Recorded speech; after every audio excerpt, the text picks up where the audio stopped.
Hi, ഞാൻ doctor ജയ്മ. ഒരു ജീവൻ രക്ഷിക്കുക എന്നതിനേക്കാൾ മഹത്തരമായി എന്താണുള്ളത് അല്ലേ? മുലപ്പാൽ തൊണ്ടയിൽ കുരുങ്ങുക, നട്ട്സ്, ബട്ടൺസ്, ടോയ്സിൻ്റെ പീസസ്, അങ്ങനെ എന്തുതരം സാധനങ്ങൾ ആസ്പിറേഷൻ ചെയ്തായാലും കുട്ടികൾക്ക് അപകടം സംഭവിച്ചേക്കാം. ഇങ്ങനെയുള്ള അടിയന്തര സാഹചര്യങ്ങൾ എങ്ങനെയാണ് സംയമനത്തോടെയും സംയോജിതവുമായി നമുക്ക് നേരിടാനാവുക?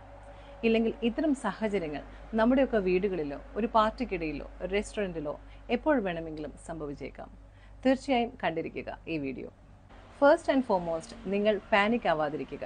ചുറ്റുമുള്ളവരെ പാനിക് ആക്കാതെയും ഇരിക്കുക. പാൽ കുടിച്ചുകൊണ്ടിരിക്കുന്ന കുഞ്ഞ് അത് നിർത്തുകയോ അല്ലെങ്കിൽ ഫോറിൻ ബോഡി ആസ്പിറേഷൻ നടന്നിട്ടുള്ള കുട്ടി അവർ ചെയ്തുകൊണ്ടിരിക്കുന്ന ആക്ടിവിറ്റി നിർത്തുകയും പെട്ടെന്ന് എന്തെങ്കിലും തരം ശബ്ദമുണ്ടാക്കുകയോ ഇല്ലെങ്കിൽ ശ്വാസം നിലയ്ക്കുകയോ ശ്വാസം എടുക്കാതിരിക്കുകയോ അല്ലെങ്കിൽ പെട്ടെന്ന് കൈ ഫ്ലാപ്പി ചെയ്യുകയോ പെട്ടെന്ന് നീല നിറമാവുകയോ ഇതൊക്കെയാണ് ഇതിൻ്റെ ലക്ഷണം. ഇനി 6 മാസം മുതൽ 2.5 വയസ്സ് വരെയുള്ള കുട്ടികൾ അവരുടെ കളിപ്പാട്ടത്തിൻ്റെയോ ടാബ്ലറ്റ്സ്, നട്ട്സോ അങ്ങനെ എന്ത് തരം സാധനങ്ങളോ തൊണ്ടയിൽ കുരുങ്ങിയാൽ നിങ്ങൾ എന്ത് ചെയ്യണം?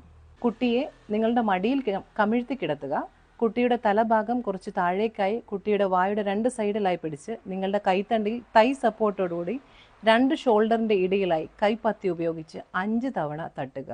അതിനുശേഷം തിരിച്ച് നേരെ ഓപ്പോസിറ്റ് സൈഡിൽ 5 തവണ നെഞ്ചിൽ 2 വിരൽ ഉപയോഗിച്ച് അമർത്തുക. കുട്ടിക്ക് റെസ്പോൺസ് വന്നിട്ടില്ലെങ്കിൽ ഒരു പ്രതലത്തിൽ കുട്ടിയെ നേരെ കിടത്തുകയും 30 തവണ നെഞ്ചിൽ അമർത്തുകയും 2 തവണ ശ്വാസം കൊടുക്കുകയും ചെയ്യുക. ഫോറിൻ ബോഡി വായിൽ ഉണ്ടോ എന്ന് പരിശോധിക്കുക. കുട്ടി റെസ്പോൺസ് കാണിക്കുകയോ ഇനി കാണിക്കാതിരുന്നാലും എത്രയും പെട്ടെന്ന് ഒരു ഹെൽത്ത് കെയർ പ്രൊവൈഡറെ നിങ്ങൾ സമീപിക്കുക. കാരണം ഇത് ഒരു ഫസ്റ്റ് എയ്ഡ് മാത്രമാണ്, ചികിത്സയല്ല. Thank you. Follow me for more health tips and health related videos.